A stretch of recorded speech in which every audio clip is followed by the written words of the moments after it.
Yo guys, selamat datang di Virtual Venture.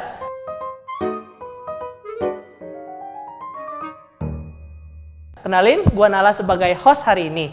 Hari ini kita akan membahas tentang industri e-sport yang ada di Indonesia. Untuk itu, kita kedatangan bintang tamu nih, Berlianis, selaku Ketua e-sport Sageta di Untirta. Iya, betul.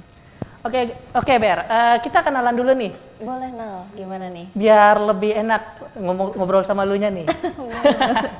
Jadi, lu udah berapa lama sih terjun ke industri ini? Terjun ke industri e-sportnya langsung ya? Iya, ke industri sportnya. Gua kurang lebih 2 tahunan. 2 tahunan. 2 tahunan. Main gamenya? Kalau main game, gue dari kecil gue udah main game.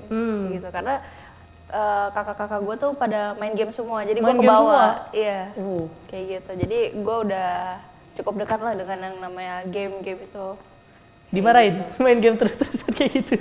Dimarahin enggak ya, karena kakak gue juga dia salah satu penjoki ya, bisa dikatakan gitu. Jadi orang tua gue tuh udah tahu gimana hasilnya penjoki tuh kayak gimana. Orang tua lu udah tahu gitu kalau misalnya main game itu bisa ngasilin uang gitu? Benar gitu, dan emang di game itu tempatnya kita berinovasi juga gitu. Jadi memang disilahkan saja gitu sama orang tua gue. Cuman memang kayak kalau misalkan waktunya makan, waktunya minum, kayak gitu lah gitu doang. Gak boleh kayak terlalu lama gitu ya, iya, kayak bener. udah waktunya makan, gak boleh makan sambil main game gitu ya. Kayak gitu. Terus Ber, menurut sudut pandang lu nih ya, Iya, gimana? perkembangan industri sport di Indonesia itu udah sejauh apa sih saat ini?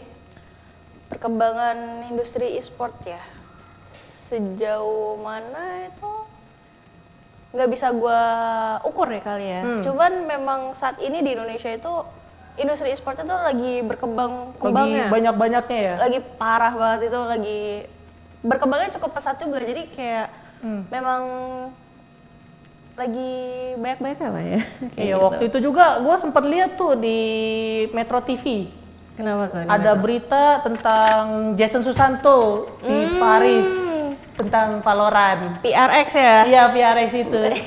Sebagai bisa dibilang perwakilan Indonesia lah di dia di tim stage Valorant internasional gitu. Iya, betul. Lagi bener-bener lagi maraknya ya. Benar, Apalagi benar. sekarang banyak ya tim-tim asal Indonesia yang udah mendunia. Betul banget. Kayak itu. misalnya tuh mungkin PRX bukan dari Indonesia ya, cuman pemainnya ada yang dari Indonesia. Banyak, terus ada RRQ kan ya dari Indonesia juga. Iya, si monyet tuh ya. Iya.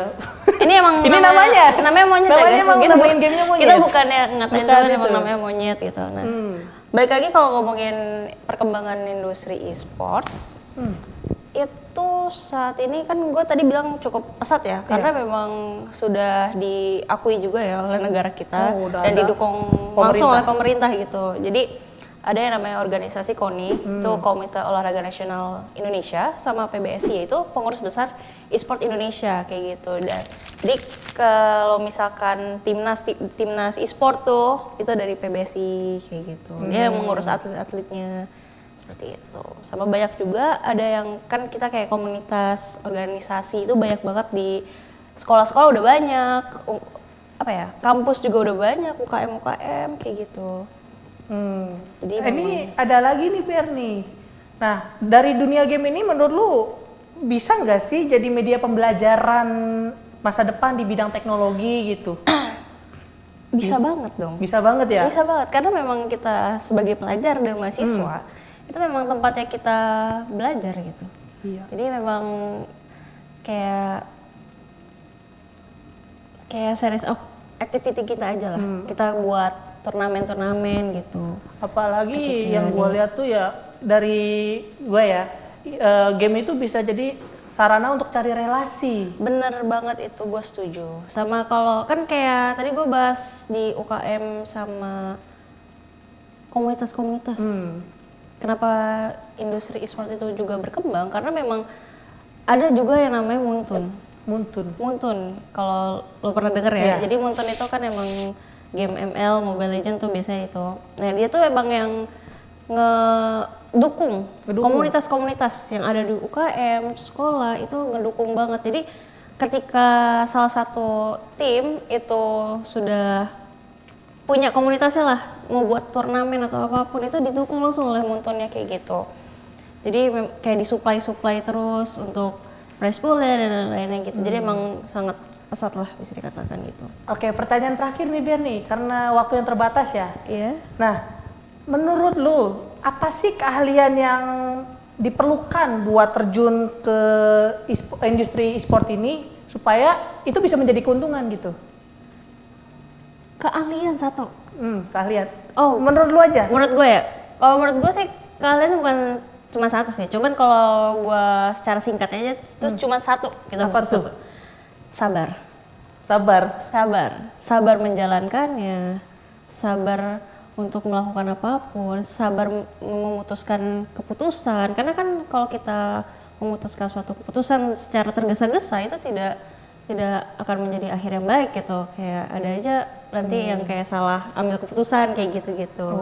Ketika pengen buat turnamen atau event apapun itu juga kalau misalkan tidak ada kata sabar itu juga bakal hancur aja gitu. Jadi memang kalimat sabar itu memang itu harus sudah menjadi suatu keahlian bagi kita semua sih kalau yang mau terjun langsung di industri e-sport ini. E-sport tuh sekarang tuh bukan cuma ini aja ya, bukan cuma buat main game, bukan buat hiburan biasa gitu ya. Bukan. Sekarang tuh game itu udah bisa menjadi sarana kita untuk kerja gitu. Bisa jadi kalau kalian masih pelajar ya, game itu sebenarnya bisa jadi ada jalur beasiswanya. Benar, ada jalur beasiswanya juga ada. Kayak yang pernah gue baca tuh di Presiden University tuh, mereka ngeluarin beasiswa untuk orang yang bisa bikin map di Roblox gitu.